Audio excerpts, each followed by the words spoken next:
Ferrari unfortunately lost the 2024 Formula One Constructors' Championship, and this did not happen as a result of the Abu Dhabi Grand Prix, but over the course of the season.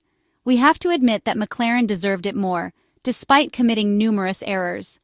Let's break it down, starting with the last round of the season, which was held at the 5.281-kilometer Yas Marina circuit on Yas Island. For the first stint, teams opted for the yellow tires, avoiding the red ones due to critical thermal management issues over long distances. At the start, it was crucial for the MCL38 cars to have a clean launch. That did not happen, making the race immediately more challenging. Carlos Sainz found himself behind Lando Norris after Max Verstappen and Oscar Piastri collided at Turn 1, and the Spanish driver tried to build up tire temperature gradually. It was a challenge on both axes, but especially on the rear end. Charles Leclerc made up 12 positions on the opening lap. Starting on mediums, his race quickly aligned with that of the leading pack, while Lando Norris managed to create a small safety margin early on, around 2 to 3 seconds. With Oscar Piastri dropping to last place after the first lap, the team decided to bring him in for hard tires, aiming to extend the stint and execute an effective undercut on slower drivers. Otherwise, he would have lost significant time overtaking everyone on track. Additionally, this provided the team with valuable data on the hard tires and their wear profile over the stint. Max Verstappen had good pace, but his front end was difficult to control thermally. Once it overheated, the Red Bull driver reported he could no longer brake effectively. Ahead of his pit stop, he was asked if he wanted a flap adjustment. The Dutchman agreed but noted there was little that could be done. It was the front end overheating excessively. In Turn 3, all drivers needed careful management to avoid stressing the tires. At McLaren, around lap 18, Lando Norris reported early tire management issues, occurring sooner than anticipated. On track, however, there was no noticeable performance drop.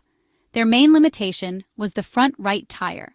At this point, as the pit stop windows opened, Carlos Sainz was 4 seconds behind the British driver, a decent gap but not enough given the strong undercut effect at Yas Marina. This was exacerbated by the significant track degradation in Abu Dhabi. On lap 20, Ferrari attempted to trick Mercedes with a fake pit call to lure George Russell's W15 into an early stop, but Mercedes didn't fall for it. At that moment, teams were trying to extend their stints to gain a tire advantage for the next phase while also exploiting the power of the undercut. On the following lap, as Charles Leclerc began losing race time behind George Russell, the Monegasque driver pitted. Ferrari had determined that at that stage, they were wasting precious time that would delay their comeback.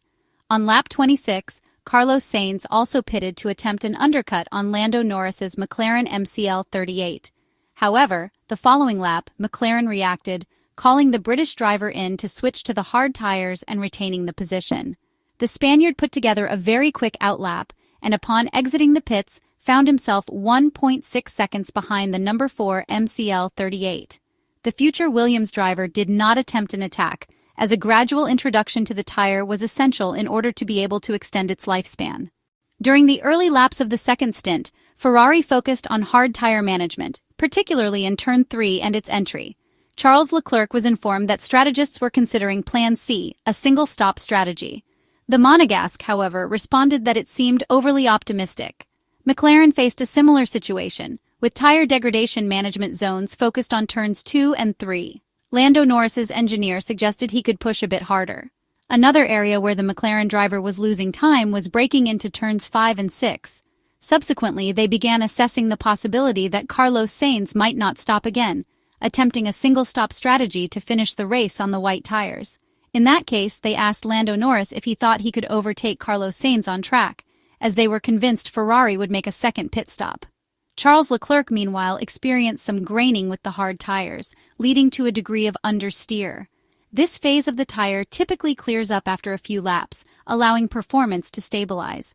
As can be seen from the telemetry data, Lando Norris extended his lead even in the second stint, as Carlos Sainz was unable to stay close to him. Ultimately, the drivers succeeded with the single-stop strategy, including Charles Leclerc, who had a few extra laps to cover on the hard tires. In terms of numbers, Ferrari and McLaren finished the season virtually on par, with the papaya-colored cars slightly ahead by about 1/10. On a track with manageable degradation, Ferrari once again demonstrated its solid race pace this year. the chronic issues with temperature stabilization are no longer apparent, and the tire phases are now more linear, suffering less from wear. Max Verstappen could have finished close to the two Mercedes cars of George Russell and Lewis Hamilton without the 10-second penalty, but Red Bull ends the 2024 Formula One championship with some front-end issues, showing limited grip, similar to last week, in the faster corners of the Yas Marina circuit. A solid Ferrari, therefore, but a McLaren that was better and won the Constructors' Championship 26 years after Mika Häkkinen and David Coulthard secured the title. This time, it was Lando Norris who delivered the championship certainty to the Woking team, a well-deserved triumph at the end of a magical season. Ferrari gradually closed the gap, but not enough for a photo finish, despite the ill-fated collision at the first corner in Abu Dhabi between Verstappen and Piastri, momentarily creating the illusion that Maranello's dream could come true. Then Norris, who took the lead immediately and held it to the end, settled matters definitively, bringing McLaren the points they needed. The final margin separating Ferrari from McLaren was just 14 points, reflecting Woking's superiority in results, 6 wins against 5 and 8 pole positions against 5. These achievements are also thanks to an Italian export, engineer Andrea Stella, the team leader whom Ferrari let go years ago, as if it were nothing. McLaren came from nothing, with a complicated economic situation, while Ferrari had the team, the drivers, the budget, and the tradition to aim for the highest goals. Paradoxically, Ferrari faltered precisely in the last 3 races, which theoretically should have favored them.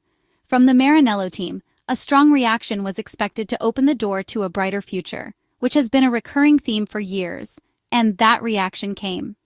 The outlook for next year is therefore optimistic, thanks to the team's evident progress, although they will have to contend with their rivals. One curious but indicative fact of the times, for the first time in Formula One, a team has triumphed under fully Arab capital, with Mumtalakat Holding, Bahrain's sovereign wealth fund, progressively taking control of McLaren.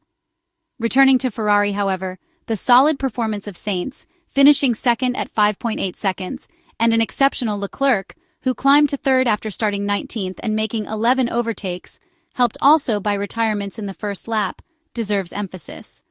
Without the troubles on the eve of the race, Ferrari would have had one more driver to challenge McLaren's certainties. What a shame, but what a race. And well done Carlos Sainz in his final appearance in red. In 2025, he will be replaced by the enigmatic Hamilton, who finished 4th in his farewell Grand Prix with Mercedes. He's brilliant, but there remains a question mark over his potential performance at Maranello. However, we are talking about the greatest of all time, so despite being 40 years old, we should expect the best. Why not?